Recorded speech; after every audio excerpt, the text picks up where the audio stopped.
আল্লাহর শক্তির কোনো ক্ষয় নাই, বাতিলের শক্তি ক্ষয় হয়ে যায়। আল্লাহর শক্তির কোনো ক্ষয় নাই, সেই শক্তি তুমি দাও দয়াময়, সেই শক্তি তুমি দাও গো আমায়। ভয় নাই ওরে কোনো ভয় নাই, আল্লাহ যদি থাকেন সহায়। ভয় নাই ওরে কোনো ভয় নাই। যুগে যুগে ইতিহাসে লেখা দেখা যায়, আল্লাহর শক্তির কোনো ক্ষয় নাই। যুগে যুগে ইতিহাসে লেখা দেখা যায়, আল্লাহর শক্তির কোনো ক্ষয় নাই। বাতিলের শক্তি ক্ষয় হয়ে যায়, আল্লাহর শক্তির কোনো ক্ষয় নাই। ভয় নাই ওরে কোনো ভয় নাই, ভয় নাই ওরে কোনো ভয় নাই। দাওয়াতের লাগি নবী তায়েফেতে যায়, উহুদের মাঠে নবী মার খেলেন হায়।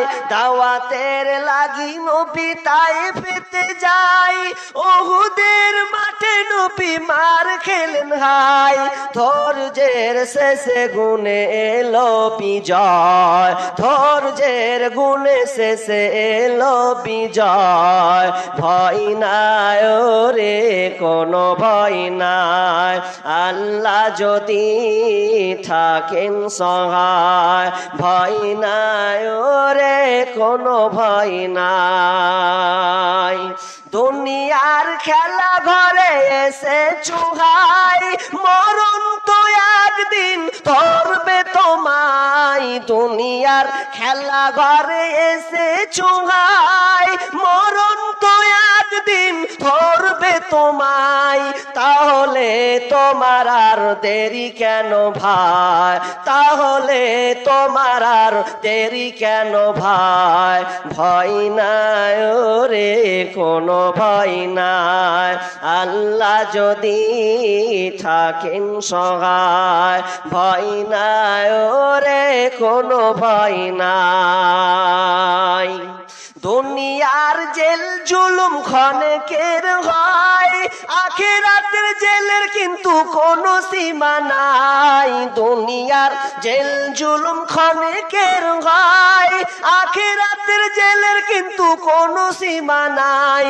সেইখানে আমরা যেন মুক্তি সবাই পাই, সেইখানে আমরা যেন মুক্তি সবাই পাই।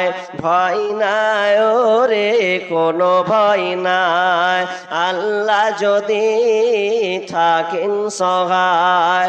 ভয় নাই ওরে কোনো ভয় নাই। দুনিয়ার খেলা ঘরে এসে চুহাই, মরণ তো একদিন ধরবে তোমায়।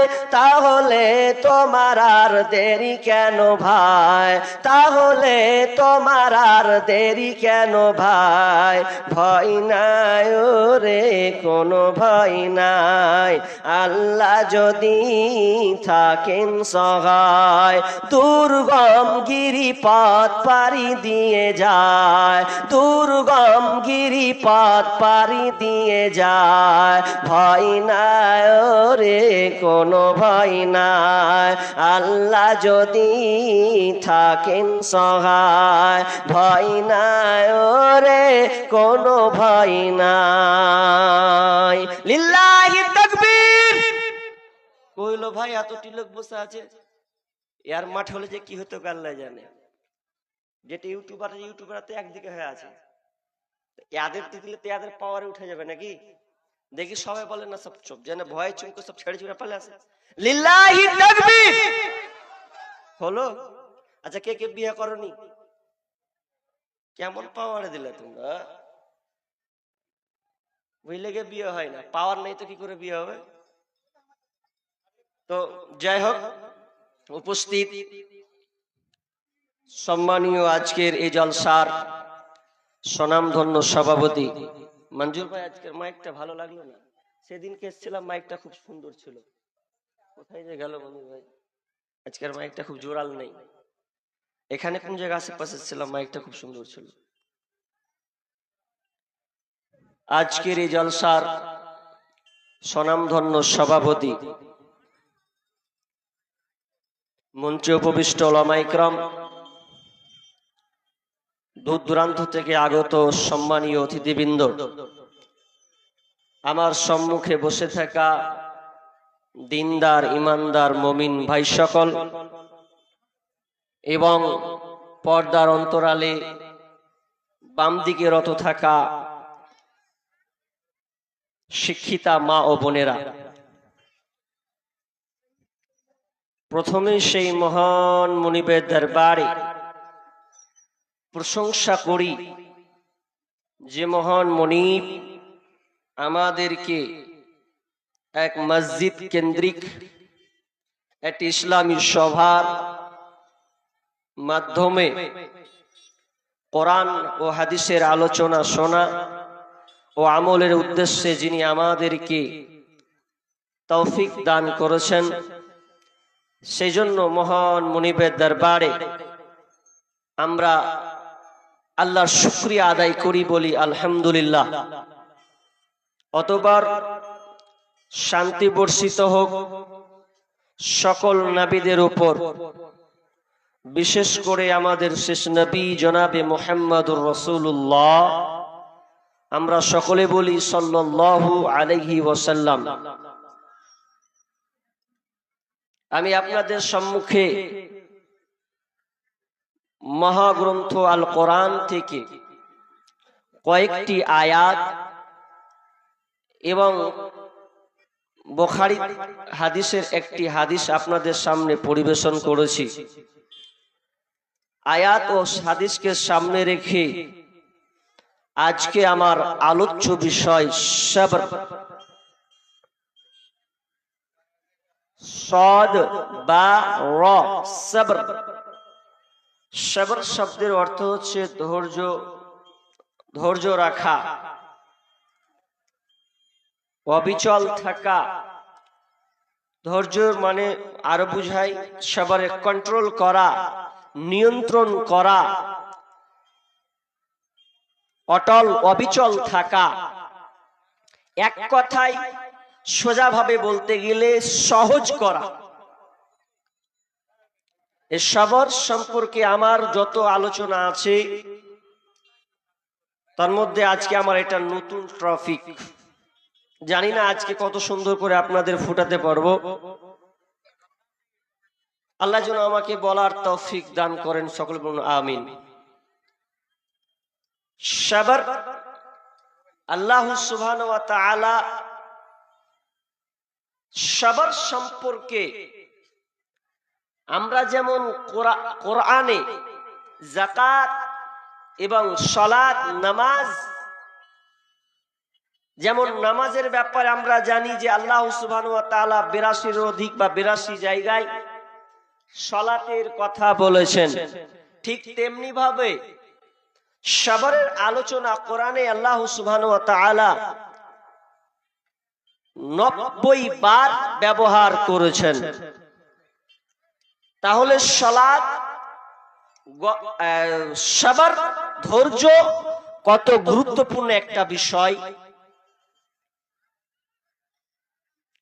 মানুষের একটা দেহ, একটা বডি আছে। যদি দেহ থেকে, তার শরীর থেকে মাথাকে আলাদা করা হয়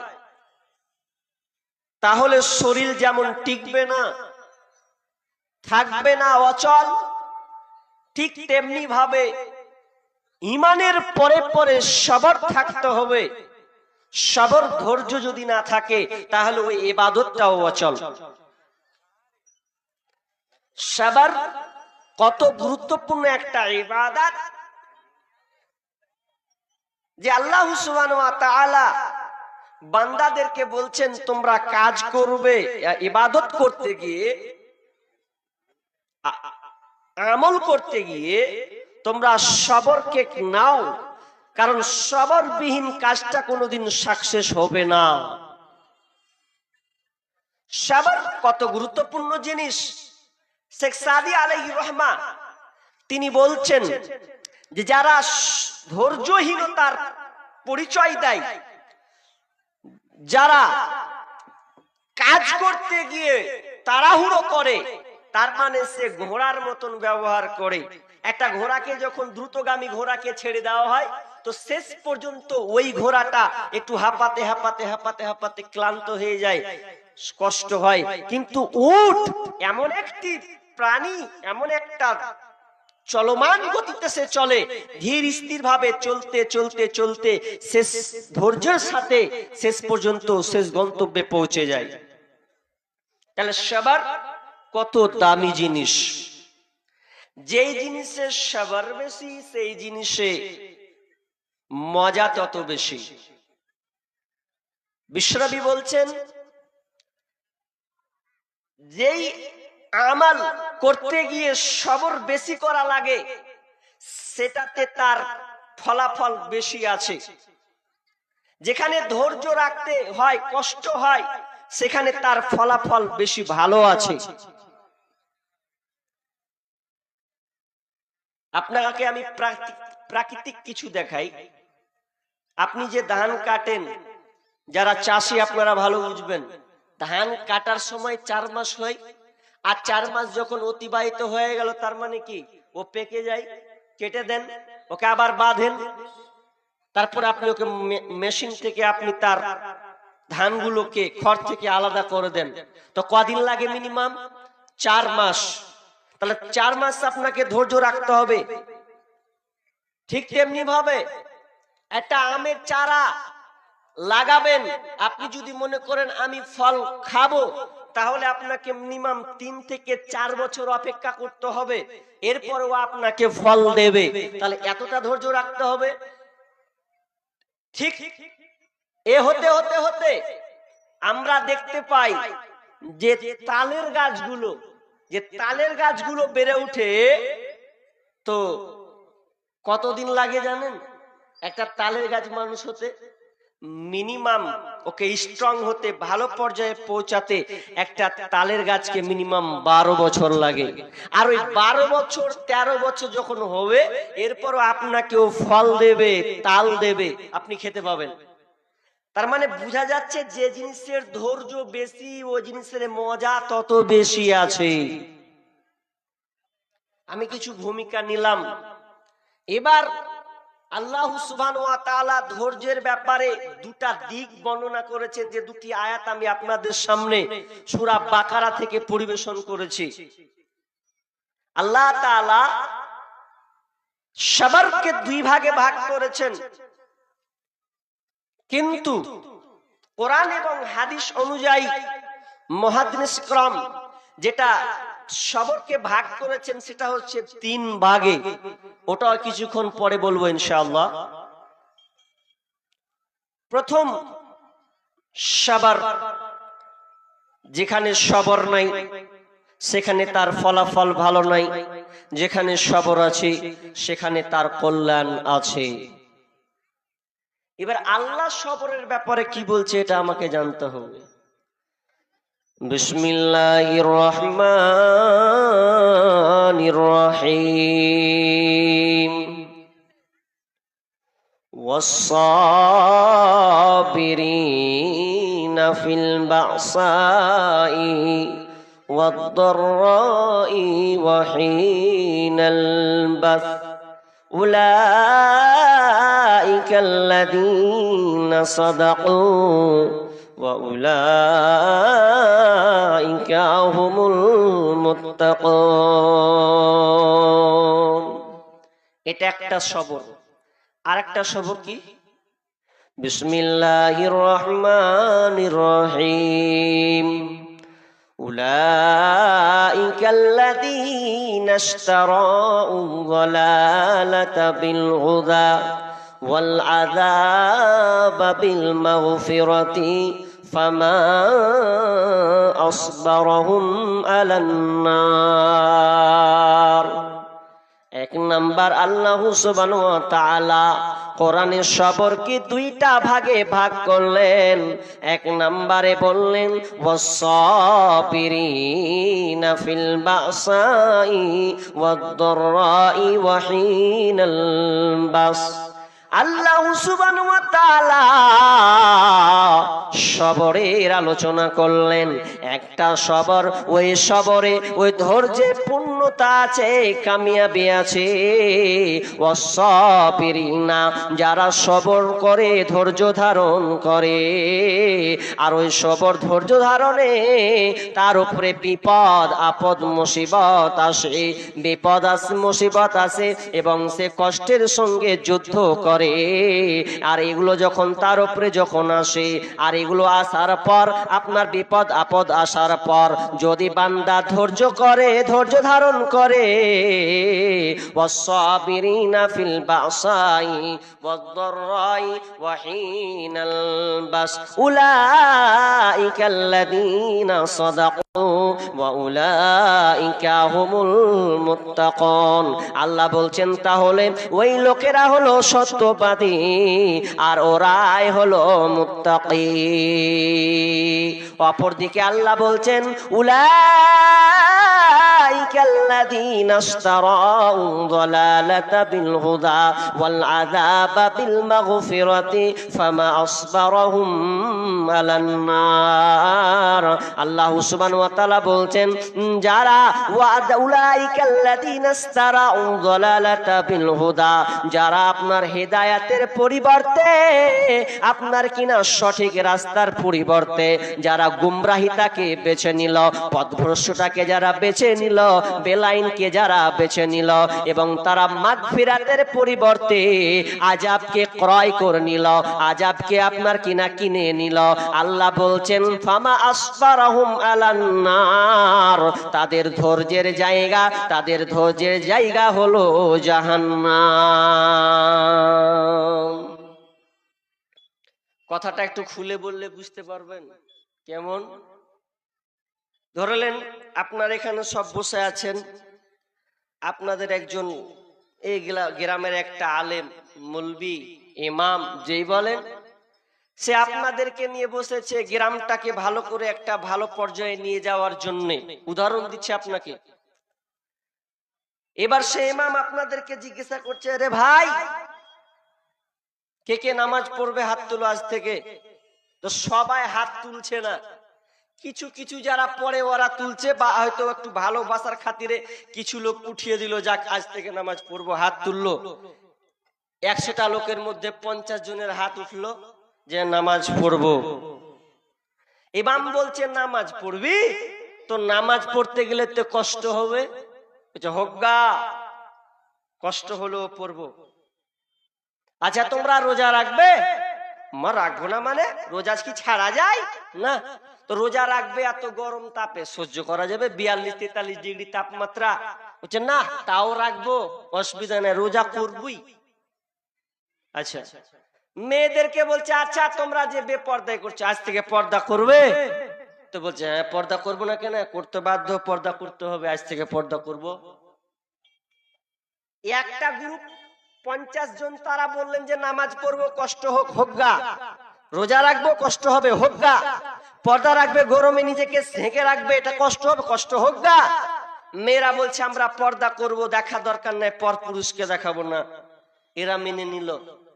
এবার কিছু দূর লোককে বলছে হাজি তোমরা যে তুলনি, তোমরা নামাজ পড়বে না? বুঝেন না, হারা নামাজ পড়বো না। যে ভেজাল জি ভেজাল, মাঠে যাচ্ছি আসরে আসছি ভেজাল লাগছে, বন্ধু ডাকছে পড়া হয় না, ভেজাল, নামাজ হবে না। রোজা বলছে ওটা তো আরো রাখা যাবে না, পেটের যে ব্যথা, ডাক্তারে মানা করছে রোজা দিনে রোজা রাখতে, তো ওটা রাখা যাবে না। রাখবে না? না। আচ্ছা অন্তত মদ তো ছাড়বে? মদ ছাড়বো তো কেমন করে হবে, বন্ধু বান্ধব ডাকবে না তখন, মদটা তো আমাকে খেতে হবে, সপ্তাহে 2 দিন চলবে ওটা। আচ্ছা তাস খেলা ছাড়বে? বলছে না তাস খেলা তো আরো ছাড়তে পারবো না, ওটা তো আমার গুরুত্বপূর্ণ একটা গেমস গো, ওটা তো আমাকে খেলতে হবে। আচ্ছা পাবজি ছাড়া যাবে? বলছে ওটা আরো পারবো না, নিন হয় না ওর জ্বালাতে, ওটা আমাকে খেলতেই হবে। একগুলো লোক বলল মেনে নিলাম, আমরা নামাজ পড়বো, রোজা রাখবো, আমরা মেয়েরা পর্দার সঙ্গে চলবো রে। এটা আমরা যতই কষ্ট হোক না কেন, যতই আমাদের উপরে বিপদ আসুক না কেন, নামাজকে ছাড়বো না, রোজাকে ছাড়বো না, পর্দা করা কোনোদিন ছাড়বো না। সবাই এগুলোকে অ্যাকসেপ্ট করে নিল। তার মানে হাজার কষ্ট হবে হোক, আল্লাহ বলছেন যারা কষ্টের সঙ্গে সালাত আদায় করে, কষ্টের সঙ্গে সিয়াম পালন করে, কষ্টের সঙ্গে পর্দায় থাকে, আর আপনার কিনা হালাল ইনকাম সে করে হাজার কষ্টের মধ্যেও, আল্লাহ বলছেন ওরাই হচ্ছে আপনার ধৈর্যশীল, ওরাই সত্যবাদী, ওরাই হচ্ছে মুত্তাকি। আর এগুলো গুণ কাদের থাকবে? যারা দুনিয়াতে কষ্ট করে ধৈর্য ধারণ করবে। নাম্বার দুই নম্বর গ্রুপ যারা, তারা বলছে নামাজ রোজা করতে পারবো না, জুয়া ছাড়তে পারবো না। কিছু মেয়ে বলছে স্টাইল মার্কা না চললে চলবে না, আমার মন আমার চেহারাকে আমি পুরুষদেরকে দেখাবো, ওদেরকে আমি আকৃষ্ট করব। এরা কেউ মেনে নিল না। তবে আপনার কি নাম মদ সে ছাড়বে না, আপনার কি নাম গুণ সে ছাড়বে না, আপনার কি না যত হারাম কাজ তাকে পছন্দ হয় সেগুলোকে ছাড়তে পারবে না। আমার আল্লাহ বলছেন ফামা আসবারাহুম আলান নার, তাদের ধৈর্যের জায়গা হচ্ছে জাহান্নাম। তোরা যেমন দুনিয়াতে তোরা নিজের স্বাধীনতার সঙ্গে চলবি, আমার মন মতন চলবি না, তার মানে তোরা নিজেরা জাহান্নামকে ক্রয় করনি, আর তোদের ধৈর্যের জায়গা হচ্ছে জাহান্নাম।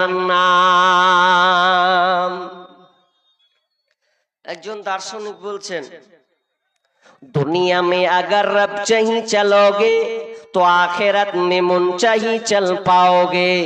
दुनिया में अगर रब चाही चलोगे तो आखिरत में मुनचाही चल पाओगे। যদি তুমি দুনিয়াতে রবের অধীনে থাকো, রব কোরআন এবং হাদিস অনুযায়ী যদি তুমি জীবন যাপন করো, আল্লাহ তোমাকে যেটা অর্ডার করেছে, আল্লাহ তোমাকে যেটা আদেশ করেছে সেটা তুমি মেনে চলেছো, আল্লাহ যেটা নিষেধ করেছে ওটাকে তুমি বর্জন করে দিয়েছো। আমার আল্লাহ, উর্দু দার্শনিক বলছেন, তখন ওই বান্দাকে আল্লাহ বলবে ওরে গোলাম, আল্লাহ বলবে ওরে আমার বান্দা, দুনিয়াতে তুই নিজের মতন করে চলিসনি, বরং আমার মন মতন করে তুই দুনিয়াতে এই উত্তর দিনাজপুরের মাটিতে তুই চলাচল করেছিস। এখন আল্লাহ তুই আমার কাছে এসেছিস, এখন তোর মন মতন চল। আমি আল্লাহ তোকে কোনো বাধা দিব না, আমি আল্লাহ তোকে কোনো বিষয় জারি করব না। তোর মন যেটা চায় সেটাই তুই করবি, তোর ইচ্ছা যেটা জাগবে সেটাই তুই জান্নাতে কর, আমি আল্লাহ কোনো বাধা দিব না। আর যারা दुनिया में अगर मन चाही चलोगे, दुनिया में अगर मन चाही चलोगे तो आखिरत में रब चाही चलना पड़ेगा। অর্থাৎ আল্লাহ যেগুলো দুনিয়াতে করতে বলেছেন ওগুলো তুমি নিজের মন মতন করে চলছো, আল্লাহকে পরোয়া করো না, কোরআন হাদিসকে তুমি ফলো করো না, এক কথায় নিজের মন মতন করে তুমি চলছো রে, সেদিন আল্লাহর মন মতন তোমাকে চলতে হবে। কারণ দুনিয়াতে তুমি স্বাধীন থেকেছিলে, নিজের মন মতন করে তুমি জীবন 60 বছরকে তুমি পার করে দিয়েছো, 80 বছর তুমি অতিবাহিত করেছো, নিজের মন মতন করে মন গড়া আইন তৈরি করেছো, আমাকে ফলো করো নাই। আল্লাহ বলছে এখন তুই আমার কাছে পাকড়াও হয়েছিস, এখন তুই আমার কাছে ধরা খেয়েছিস, এখন আমার মন মতন তোকে চলতে হবে, আমি যেখানে বলবো সেখানেই তোকে যেতে হবে, আর তোর মন মতন চলা যাবে না। তাহলে সবার দুই রকম, দুনিয়াতে নামাজ পড়বেন, কষ্ট করবেন, আল্লাহ বলবেন ঘুরে আনন্দ কর, কিছু তোকে বাধা দিব না। আর যারা দুনিয়াতে স্বাধীনতার নামে চলবে, নামাজ পড়বো না, রোজা রাখবো না, সিয়াম পালন করবো না, পর্দা করবো না, হারামে ডুবে থাকবো, আল্লাহ বলছেন তুই কুদে বেড়া, নেচে বেড়াগা, লাফিয়ে বেড়াগা, আমার কিছু করার নাই, কারণ তুই নিজে জাহান্নামের ধৈর্যের জায়গা তুই করে নিলি। যে তোর ধৈর্যের জায়গা ছিল তোর মসজিদে, এসির ঘরে, ফ্যানের তলে, এটা তো ধৈর্যের জায়গা ছিল, কিন্তু ওটা বাদ দিয়ে তুই আজকে চলে গেছিস লুডুতে, চলে গেছিস তুই পাবজি গেমে, চলে গেছিস তুই মদের আড্ডায়, আর কোন জায়গায় হারাম কাজের জায়গাতে, শয়তানি আখড়ায়। আল্লাহ বলছেন এবার তোর ধৈর্যের যেটা জায়গা সেটা হচ্ছে জাহান্নাম। এই জাহান্নামে তোকে এবার ধৈর্য রাখতে হবে। পারবেন? অসম্ভব। দুনিয়ায় কষ্ট হচ্ছে, কষ্ট হোক, মেনে নেন, কিন্তু আখেরাতের বিষয়টাকে আপনি ভাবেন কতটা কঠিন। এবার চলেন, আল্লাহ সুবহানাহু ওয়া তাআলা বলছেন, ইয়া আইয়ুহাল্লাযীনা আমানু ইসতাঈনু বিস-সাবরি ওয়াস-সালাহ ইন্নাল্লাহা মা'আস-সাবিরিন। ঈমানদারকে আল্লাহ বলছেন কি, হে ঈমানদারেরা, হে যারা তোমরা বিশ্বাস স্থাপন করেছো আমার উপরে, এক কথায় তোমরা যারা ঈমান এনেছো, ইস্তাইনু তোমরা চাও আমার কাছে, তোমরা চাও সাহায্য প্রার্থনা করো, ইস্তাইনু বিস-সাবরি ওয়াস-সালাহ, সালাত এবং ধৈর্যের মাধ্যমে। আমার কাছে চাইতে গেলে একটা জিনিস রাখতে হবে, সেটা হচ্ছে সালাত এবং ধৈর্য। আমার কাছে কোনো মাল নিতে গেলে তোমাকে দুইটা পার্স রাখতে হবে, দুইটা জিনিস নিয়ে তোমাকে হাজিরি দিতে হবে, তাহলে তোমরা আমার কাছে কিছু মাল পাবে, আমি আল্লাহ মাল দেব। কেটা? দুটা জিনিস, এক সবর আর একটা হচ্ছে সালাত, নামাজ। এই দুইটা জিনিস লাগবেই। এই দুটা জিনিসের মাধ্যমে তুমি আল্লাহর কাছে চাও, প্রার্থনা করো, আল্লাহ তোমাকে দিবে। কারণ আল্লাহর কাছে চাইতে গেলে ওখানে তোমাকে টাকা লাগবে না। আল্লাহর কাছে চাইতে গেলে আল্লাহর কাছে গম চলবে না, কোনো রুপি চলবে না, কোনো পাউন্ড চলবে না, কোনো ডলার চলবে না, কোনো কোটি টাকা পয়সা কিছুই চলবে না। তাহলে আল্লাহর কাছে যেটা চলবে সেটা হচ্ছে কি? সবর। এবার সবরের সঙ্গে আমরা নামাজ পড়ি। কজন লোক আছে যে সবরের সঙ্গে আমরা নামাজ পড়ি গো? একটা ইমাম যদি জোহরের সালাত কোন রকম করে 10 মিনিট যদি পার হয়, তোর চুলকানি শুরু হয়ে যাবে। শালা 10 মিনিট পার করে দিলে রে, কেমন করে উরুকু সেজদা করছে যে এতক্ষণ লাগছে। তো মৌলবি বলছে, হ্যাঁ গো আমি তো 3 বারই বলছি সুবহানা রাব্বিয়াল আযীম, সুবহানা রাব্বিয়াল আযীম। বলছে হট 3 বার কেমন করে বলছে? তুমি কেমন করে বলছো? তো হ্যাঁ বলছে আমিও তো 3 বার কহনু, কেমন করে সুবহানা রাব্বিয়াল।